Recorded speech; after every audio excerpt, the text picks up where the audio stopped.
My roommate's boyfriend treated our apartment like his own, so I made sure his girlfriend found out where he really spent his nights. I got stuck with Brianna through a housing lottery my sophomore year. We had nothing in common. She borrowed my clothes without asking, had loud friends over during my exams, and treated my stuff like hers. Then she started dating Kyle in October. Kyle was over constantly. He'd eat my food, leave his gym bags everywhere, and walk around like he paid rent. She'd given him a key after 3 weeks of dating. One Thursday afternoon, I came home sick around 2. Brianna had clinicals until 6. I heard them before I opened the door. Kyle's voice and a girl laughing. Definitely not Brianna.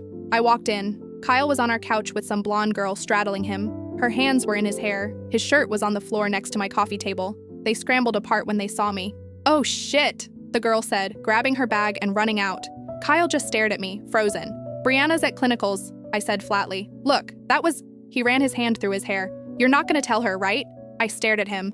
"Get out." "Come on, it's not like you two are even friends." He wasn't wrong. Brianna and I barely spoke beyond roommate logistics. "Just go," I said. He left, but turned back at the door. "She wouldn't believe you anyway." I didn't tell her, partly because we weren't close, partly because I didn't want the drama, mostly because Kyle was right. She probably wouldn't believe me. The next few weeks were tense.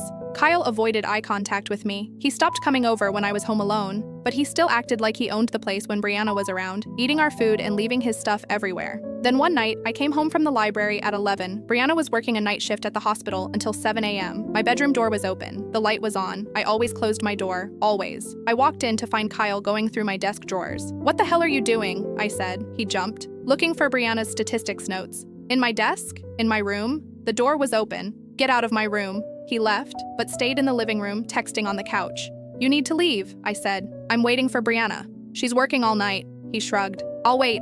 I called Brianna. "Is Kyle supposed to be at our apartment right now?" "What?" "No, he said he had early practice." "Why?" "Because he's here." Silence. "Put him on." I handed Kyle the phone. His face changed as Brianna spoke. "Babe, I can explain."